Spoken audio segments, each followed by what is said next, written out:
Plastic के pyramid, आज भारत जैसे देश में प्लास्टिक के पिरामिडों की बाढ़ आ गई है। बड़े बड़े सिटी में, जैसे कि कहीं भी अपन दिल्ली, बॉम्बे, अहमदाबाद, सब सिटियों में अधिकतर आजकल प्लास्टिक के पिरामिड लोग वहाँ घरों में लगवाते हैं। मैं आपसे पूछना चाहता हूँ कि अगर आपके फेस पर पॉलीथिन लगा दूँ तो आप सांस ले लेंगे क्या? कृपया बताएं। नहीं ले पाएंगे ना। इसी प्रकार आप किसी भी घर में, फैक्ट्री में अगर बैड कंडक्टर चीज़ अपने घर में लगाओगे तो निश्चित रूप से अगर उससे कोई एनर्जी आ भी रही होगी तो वह भी रुक जाएगी। तो इसलिए आज मैं आपको दिखाता हूँ कि आज मैं सर के, भावेश सर के सूरत में वास्तु विजिट करने के लिए आया हुआ हूँ। सर के घर का वास्तु निरीक्षण करता हूँ। तो देखिए पूरे सर के घर की वास्तु, फेंग शुई वास्तु का ये नया दोस्त का ये सामान लगाया हुआ है। इसके अलावा दिखाइए जो पूरे पिरामिड, प्लास्टिक के पिरामिड पूरे घर में दीवारों तक, पूरे दीवारों तक, ऊपर दीवारों तक प्लास्टिक के पिरामिड लगाए गए हैं। और यह बोलकर प्लास्टिक के पिरामिड लगवाए थे कि निश्चित रूप से आपको सकारात्मक परिणाम प्राप्त होंगे।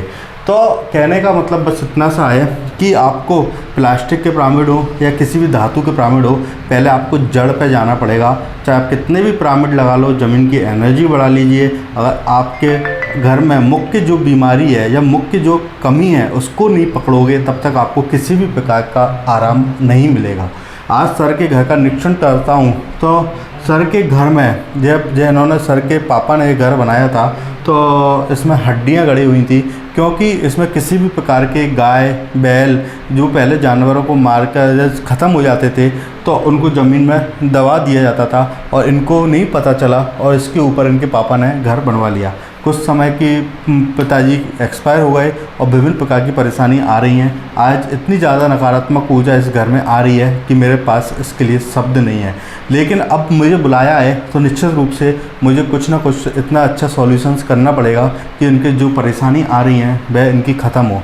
तो मैं आपको बताता हूँ कि अगर किसी भी घर में अगर ज़मीन में ऊर्जा नकारात्मक है तो पहले उसको सकारात्मक करने के लिए आप भूमि जागरण के मंत्र होते हैं, आप भूमि जागरण के मंत्र अगर आप निश्चित रूप से अगर खुद भी करेंगे, डेली करेंगे तो निश्चित रूप से आपको सकारात्मक परिणाम प्राप्त होंगे।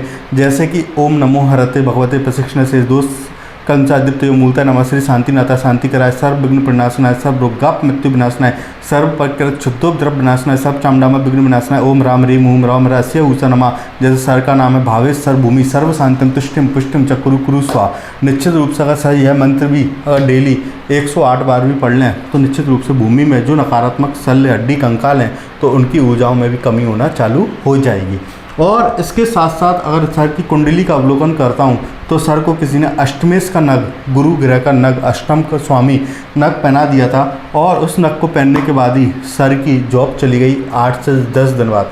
आज कुंडली का अध्ययन किया तो जो पंचमेश और एकम घर के जो शुभ ग्रह हैं आज उनके नग पहनने की सलाह दी गई है। इसके साथ साथ कुंडली में जितने भी दोस्त थे उनको कैसे ख़त्म किया जा सकता है उसके उपाय बताए गए हैं। इसके अलावा घर में जो भी समस्त नकारात्मक ऊर्जा आ रही थी उसको कैसे रोका जाए और क्या सकारात्मक किया जा सके, आज पूरा अवलोकन करके एक एक चीज़ बताई गई है। कृपया सर आप मार्गदर्शन करें कि आज जो मैंने आपको उपाय बताया इनसे आपको कैसा प्रतीत हुआ? मेरे को ऐसा हुआ कि ये मैं उपाय करूँगा तो मेरा 110% तक मेरा रिजल्ट मिलेगा मेरे को। और दूसरा ये कि ये प्रयास भैया से आने से मेरे को बहुत खुशी हो रही है और मैं जो बताया गया वो उपाय में करके मेरा घर का वास्तु निरीक्षण करके रहूँगा मैं। निश्चित रूप से हम अपने जीवन में विभिन्न प्रकार की परेशानियों से घिरे रहते हैं।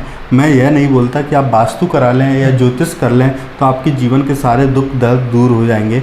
अगर हो सकता है कि पिछले जन्मों की कर्मों की निर्जला आपको करनी पड़े, उसके लिए आपको अपने कर्म को ही अच्छा करना पड़ेगा। इसके साथ साथ अगर हम अपने घर के वास्तु दोषों को, कुंडली को देखकर अगर उसका जीवन जीते हैं तो निश्चित रूप से हमारे जीवन में जो भी परेशानी नकारात्मक आ रही हैं वह उनको हम सकारात्मक में तब्दील कर सकते हैं। और आज सर आपने जिस खुशी के साथ मुझे यहाँ बुलाया उसके लिए आपका तहे दिल से धन्यवाद और सभी मित्रों को धन्यवाद। जय जिनेंद्र।